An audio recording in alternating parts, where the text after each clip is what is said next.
क्या बात है बादल जी, आज बहुत खुश लग रहे हो। अब जल्दी से सो जाओ, आधी रात होने को आई है।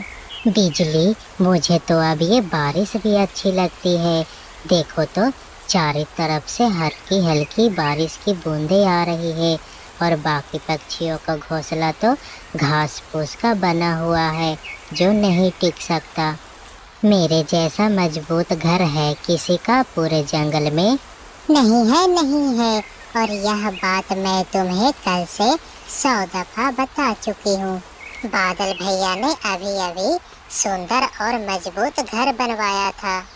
दूसरी तरफ जंगल के सभी पक्षी चिड़िया के घर में बैठे हुए उसी के घर के बारे में बातें कर रहे थे।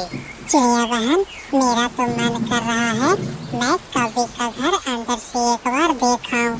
बाहर से तो बहुत बड़ा और सुंदर है। सही कहा आपने चिड़ा भाई, पर मुझे तो ऐसा नहीं लगता कि बादल भैया अपने घर में हम सभी को अंदर जाने भी देंगे। क्यों भला चिड़िया? क्योंकि बबली बहन, जब से बादल भैया का घर बना है वो दोनों तो हमसे अच्छे से बात भी नहीं करते। वो सब बैठे बातें कर ही रहे थे कि तभी तोता और तोती वहाँ पर आ जाते हैं। क्या हुआ चिड़िया बहन, क्या बातें चल रही थी? कुछ नहीं तोते भैया, हम सब तो कौवे के बारे में बातें कर रहे थे। उन्होंने तो अपना घर बहुत ही सुंदर बना लिया है। अरे दोस्तों, छोड़ो उन कौवों की बातों को, मैं अपनी बात बताता हूँ। मैं और चीकू जी जब वापिस आ रहे थे तो मौसम के पक्षी ने हमें बताया कि अभी जो बारिश हो रही है ये तो कुछ नहीं, आने वाले 2-3 दिनों में तो इससे भी ज्यादा बारिश होगी। इसलिए हम सब पक्षी अपने अपने घोंसले को पक्का कर ले। चिड़िया बहन, मेरा तो घर बहुत ही कमजोर है, लेकिन मेरा तो मन मरम्मत करने का जरा भी नहीं कर रहा। चिड़ा भाई, मेरा भी घर बहुत ही कमजोर है, परंतु घर की मरम्मत तो करनी ही होगी। बारिश रुकने पर सभी पक्षी अपने अपने घरों को लौट जाते हैं। तोता और तोती घर वापिस जा रहे थे, तभी रास्ते में कौवों का घर आता है।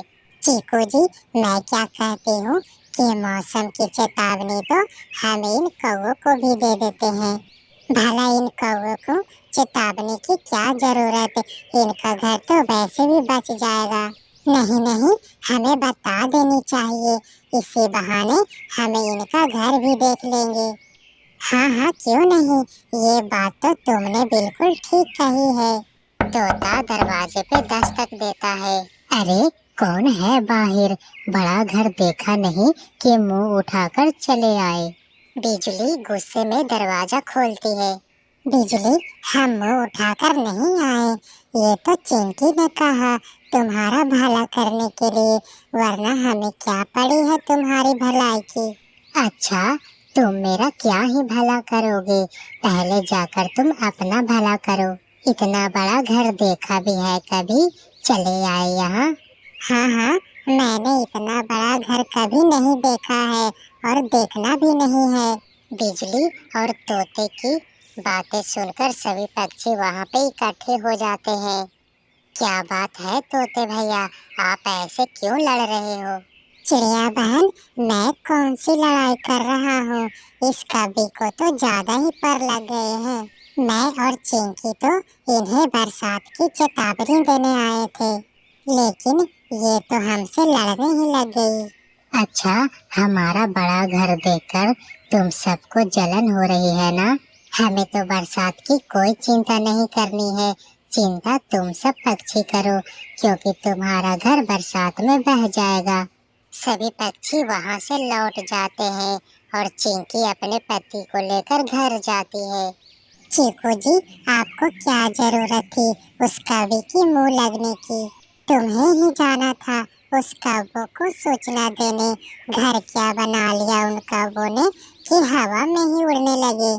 चीकू जी, अब बस करिए, अब सो जाइए, रात काफी ज्यादा हो गई है।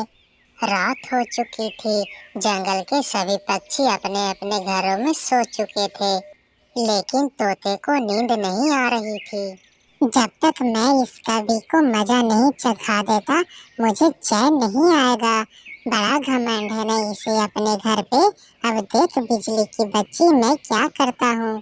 तोता रात के अंधेरे में घर से बाहर निकलता है, उन कौवों के घर पे जाता है और अपनी मोटी चोंच से उनके घर में सुराख कर देता है, ताकि जब बारिश हो तब बारिश का पानी सीधा उनके घर में जाए।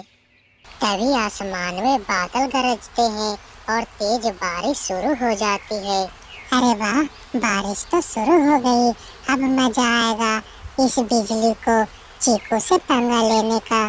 फिर चीकू तोता वहां से अपने घर जाता है और घर जाकर सो जाता है।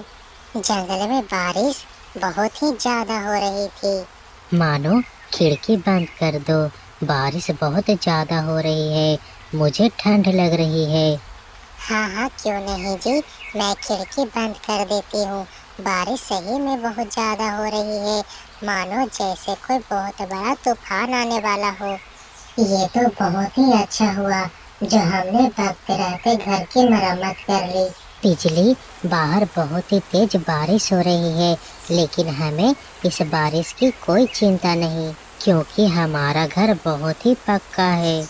हाँ हाँ बादल जी, आप बिल्कुल सही कह रहे हो। बाकी पक्षियों को देखना बहुत ही बुरा हाल होगा, खासकर उस मोटे चोंच वाले का।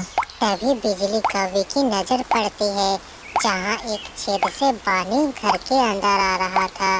बादल जी, ये क्या, हमारे घर में तो पानी भर रहा है। ये कैसे हुआ? ऐसा तो नहीं होना चाहिए था। भला हमारे घर में पानी कैसे आ सकता है? मैंने यह घर तो बहुत ही मजबूत बनवाया था।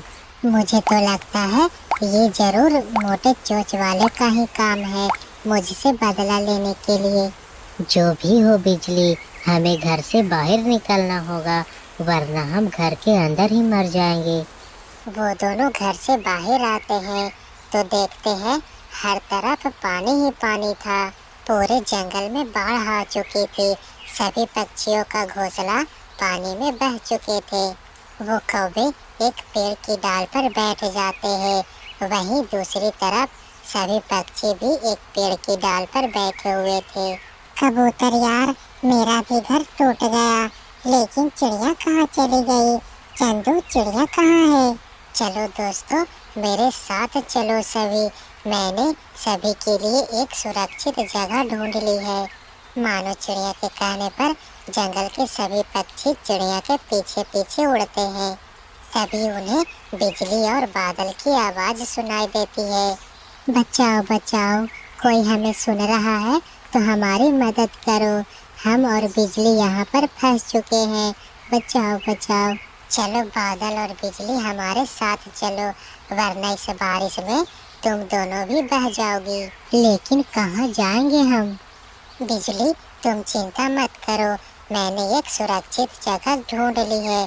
फिर मानो चिड़िया बाकी पक्षियों को लेकर अपने साथ वहाँ से उड़ती है।